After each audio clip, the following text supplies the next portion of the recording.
नमस्कार मित्रों, सभी भक्तों को राधे राधे। जय श्री कृष्णा। कैसे हैं आप लोग? उम्मीद करता हूँ अच्छे होंगे।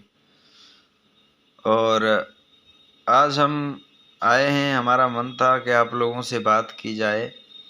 काफ़ी दिन हो गए मैं लाइव भी नहीं आ पा रहा हूँ। और लाइव का विशेष कारण ये है कि कथा में इतने बिजी हैं। हमारी अभी फ़िलहाल कथा चल रही है ज़िला कन्नौज में, इसलिए हम नहीं आ पाए। और उससे पहले हमारी कथा ककराला जो दरियागंज के पास पड़ता है उसमें से विराम हुई।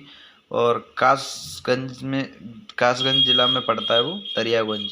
वहाँ से जब निकले फिर सीधे कन्नौज। अब कन्नौज की कथा विराम करते ही हमको जाना है हरदोई।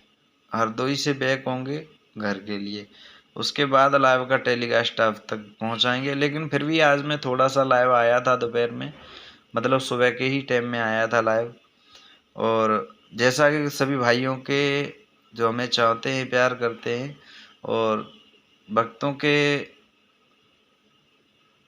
कई फ़ोन आए कि सचिन भैया यदि कभी भी जवाबी या यूट्यूब पर प्रश्न उत्तर होते हैं तो आप सबसे पहले आते हैं। इस बार क्या कारण है कि आप नहीं आ रहे? तो मैं सबको बता दूं इसका विशेष कारण क्या है। हाँ, पहली बात तो मुझे कथा में से टाइम नहीं मिल रहा है।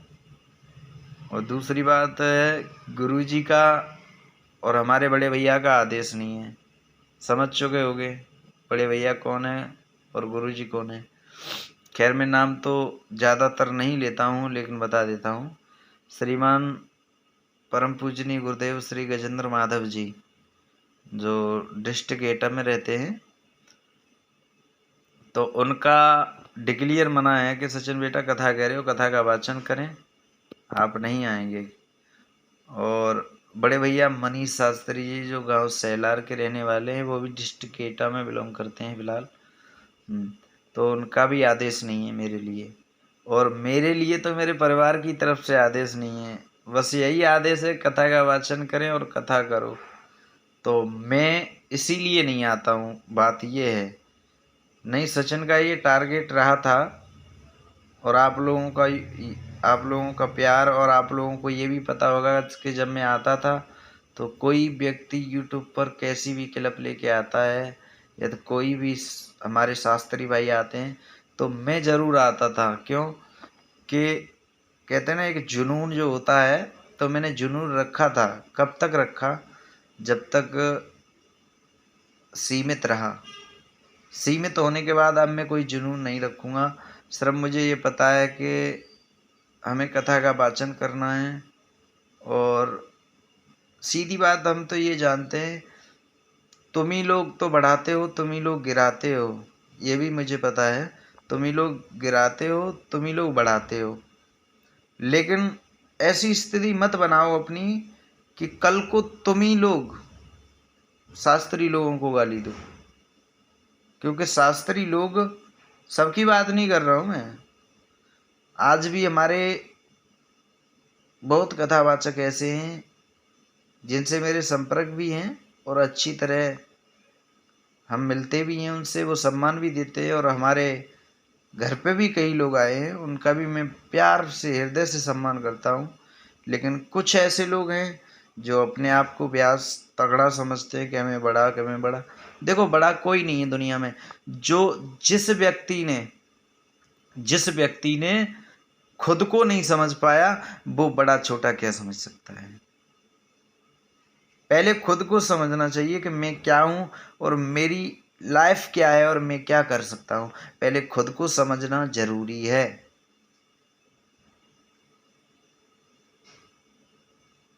दूसरी बात, जो भाई मेरे पास कॉल करते हैं, जो भाई मेरे पास कॉल कर रहे थे कल से, कथा में कल 5वां दिन था तो मैं कथा कह रहा था वहाँ पे।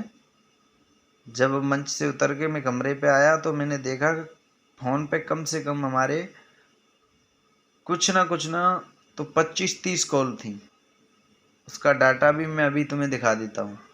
हाँ, तो 25-30 कॉल थी तो मैंने सबको बैक कॉल की। मैंने की, पता नहीं किसके होंगे। तो जितने भी फ़ोन, उसमें से करीबन 10 फ़ोन ऐसे निकले जिनकी लैंग्वेज मेरे ही खिलाफ उल्टी थी। आखिर क्यों? उसका मैं वजह बताता हूँ।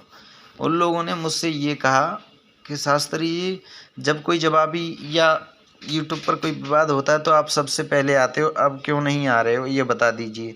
मैंने वहाँ मना कर दिया कि मैं नहीं आ सकता, क्योंकि मैं थोड़ा आदेश के पालन में हूँ, इसलिए। तो उन लोगों ने ये कहा कि स्वामी जी से ये लोग ये कह रहे हैं, वो कह रहे हैं, आप कुछ नहीं कहेंगे। देखिए, मैंने कहा जैसी जिसकी इच्छा हो वो जाने, मैं कुछ नहीं कर सकता इसके बारे में। न मैं, सीधी सी बात समझ लेना, इतना ही काफ़ी होता है। हाँ, तो वो लोग मुझसे ये कह रहे हैं कि आपने भी तो ये समझ रखा था कि आप बड़े व्यास हैं। सचिन ने आज तक ये सोचा नहीं है। और आप कभी भी मेरे पास आकर देखिए, कॉल की बात छोड़िए, मेरे पास आके देखिए, उतना ही प्यार मिलेगा, यदि आप बड़े हों या छोटे हों। लेकिन मैं आपके चरणों का सेवक हूँ भैया, मैं कोई व्यास नहीं हूँ, मैं आपके चरणों का सेवक हूँ। व्यास गद्दी पर व्यास की गरिमा रखता हूँ, नीचे आकर के तुम जैसे तुम भक्त हो वैसे भी मैं एक भक्त हूँ। लेकिन मैंने आज तक ये नहीं सोचा कि ये कौन है वो कौन है। मेरे लिए सब समान हैं और सब सम्मान पात्र हैं, और मैं सबका सम्मान करना जानता हूँ। मुझे कुछ नहीं चाहिए, न मुझे किसी से ये कहना है कि आप क्यों बोल रहे हो। देखो, कहते हैं ना, कुछ फैंस लोग होते हैं, है ना। जैसे अपने अंग्रेजी भाषा है कि अंग्रेज लोग छोड़ गए ये चीज़। अंग्रेज लोग कहते हैं good morning, good afternoon, good night. ये शब्द कहाँ से आया है? ये शब्द जब हमारे पिता तुल्य बताते हैं, और हमारे दादाजी भी बताते थे इस चीज़ को, कि जब दादाजी अपनी उम्र का जब अपनी उम्र में थे, तब वो कहते थे कि हमारे यहाँ बेटे जब सुबह उठते थे, अपने इसी भूतल पे बता रहा हूँ मैं, आज से ज़्यादा नहीं बता रहे, 50 साल भी मुश्किल से हुई होगी। हाँ, तो वो ये बताते थे, अभी दादाजी हमारे गुजर चुके हैं 2-3 साल पहले, तो ये बताते थे मुझे कि जब हम उठते थे तो सुबह धरती माँ के पैर छूते थे, सूर्यदेव को नमन करते थे, जिसे कहते हैं घर की गृहिणी माता, माता पिता को भी नमन करते थे। और उसके बाद सुबह से शाम तक जब भी होती थी तो राधे राधे, राम राम, जय सिया राम। और आज तो good morning, very good morning. बहुत अंतर आ चुका है भैया, बहुत अंतर आ चुका है। इतने भी पढ़े लिखे मत बन जाओ कि अपने आचार विचार और माता पिता और अपने सम्मानी का सम्मान करना भूल जाओ। इतना भी बड़ा होना ज़रूरी नहीं है। मैं मानता हूँ आप बड़े लोग हैं, आपने बीए फाइनल कर दिए, डिग्री फाइनल कर दिए, आपके पास डिग्री होगी तो सचिन के पास भी डिग्री हो सकती है, ये भी सोचो।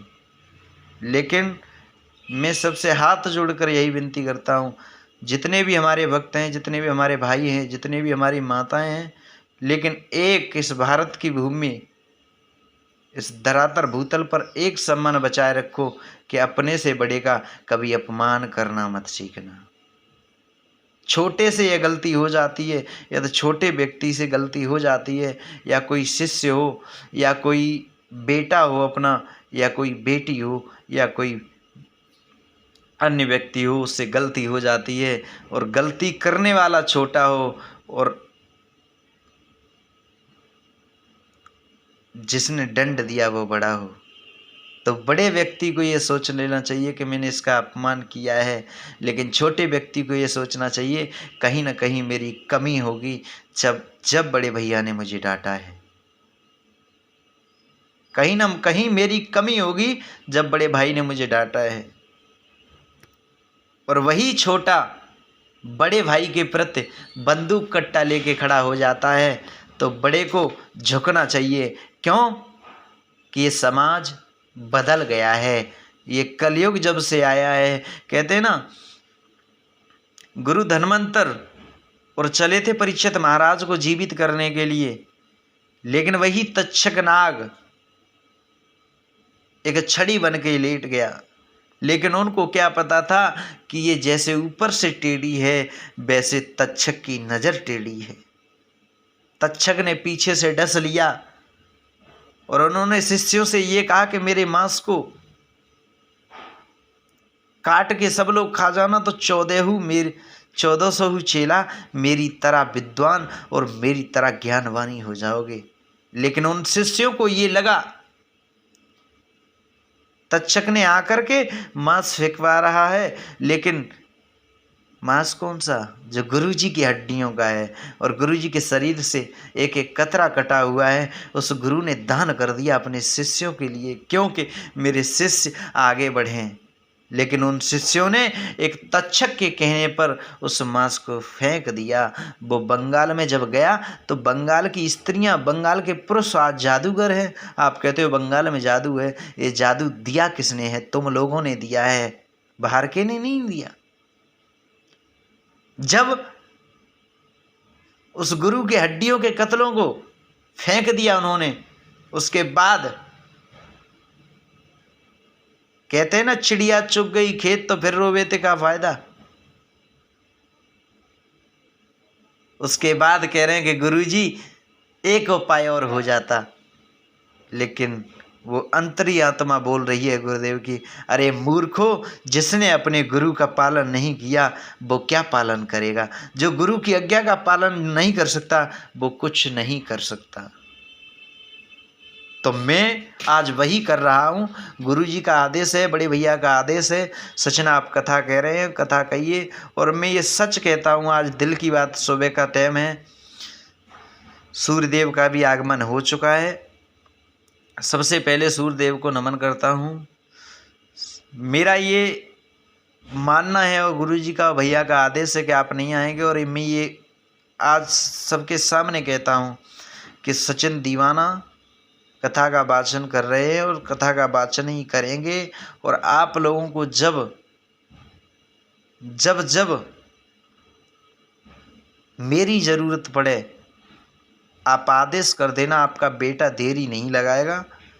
और जब कोई धर्म के प्रति शब्द बोलेंगे, चाहे मेरे शास्त्री भाई हों चाहे अन्य समाज के लोग हों, लेकिन मेरे धर्म के खातिर यदि कोई भी बोलेंगे, चाहे मेरे गुरु या मेरे भैया क्यों ना हो या मेरे पिताजी क्यों ना हो, धर्म की खातिर बोलेंगे तो मैं उन्हें भी समझाने का तो नहीं प्रयास कर सकता, हाथ जोड़ के उनसे भी कहूँगा भैया ये हमारा धर्म है। मैं धर्म के बारे में कोई शब्द उल्टा नहीं सुन सकता, चाहे ये तो अपने अभी यूपी क्षेत्र में, हालांकि मैं सबसे मैं सम्मानित समझता हूँ। कुछ लोग ये कहते हैं कि सबसे प्रथम कथावाचक स्वामी जी हैं और उसके बाद सुरजन चैतन्य जी हैं, उसके बाद हमारे ब्रजेश शास्त्री जी थे। लेकिन चाहे स्वामी जी सही या आला सम्राट जी सही या स्वर सम्राट सही या मेरे गुरु जी सही या मेरे भैया सही या अन्य गुरु समान भैया सही, लेकिन मेरी नज़र में सबसे प्रथम कलाकार, सबसे प्रथम कथावाचक यदि कोई हैं तो वो परम पूज्य आदरणीय श्री रामनाथ शास्त्री जी हैं, जो नगला खेमकरण के रहने वाले हैं। क्योंकि मेरे दादाजी की उम्र 95 साल के होकर वो एक्सपायर हुए, तो उनसे ज़्यादा मैं नहीं जानता हूँ। उन्होंने मुझसे ये तलक कहा कि बेटा पहले क्या था, पहले हारमोनियम भी नहीं था। जब हमारे परम पूज्य रामनाथ शास्त्री जी हमारे गांव महमूदपुरा में आए थे तब हारमोनियम भी नहीं था। एक दिन के लिए हमारे घर पर वो आए थे, लेकिन उस समय भी उन्होंने कथा का वाचन किया, लेकिन शुद्ध अपनी वाणी के द्वारा। और आज के लोग तो वाणी के द्वारा 1 घंटा वाणी के द्वारा पब्लिक को नहीं डांट सकते हैं। जनता को डील करना हर किसी के बस की बात नहीं है। लेकिन रही बात संगीत, म्यूजिक, मैं इसको भी दूर करके अपने गुरुजी के, अपने भैया के आशीर्वाद से, आप लोगों के प्यार से मैं पूरे दिन कथा कहता हूँ।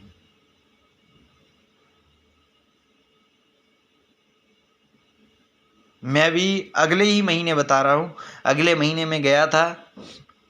आपके मैनपुरी के पास दूसरा हार पड़ता है, उसमें कथा कहने गया था। अगले महीने की बात है, 1 तारीख को वहाँ पर कथा प्रारंभ हुई थी मेरी।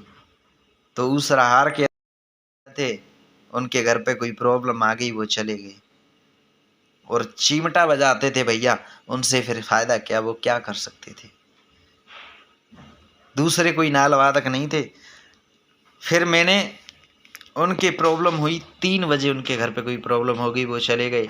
3 बजे से मैंने 5 बजे तक कथा की, 2 घंटे और मैंने ओनली बाणी के द्वारा पूरी कथा बोली थी। लेकिन एक सच बात है कि इस वाणी वर्णन में कुछ न कुछ ऐसा छुपा होता है कि वाणी के द्वारा आप यह कथा कह के देखिए, आनंद ही है। देखो टाइम बहुत हो रहा है, सभी भक्तों को राधे राधे। फिर मिलते हैं कभी न कभी, और आप लोगों का प्यार दुलार रहेगा तो मिलते ही रहेंगे। जय श्री कृष्णा, राधे राधे। सभी भक्तों को चरणों में नमन करते राधे राधे।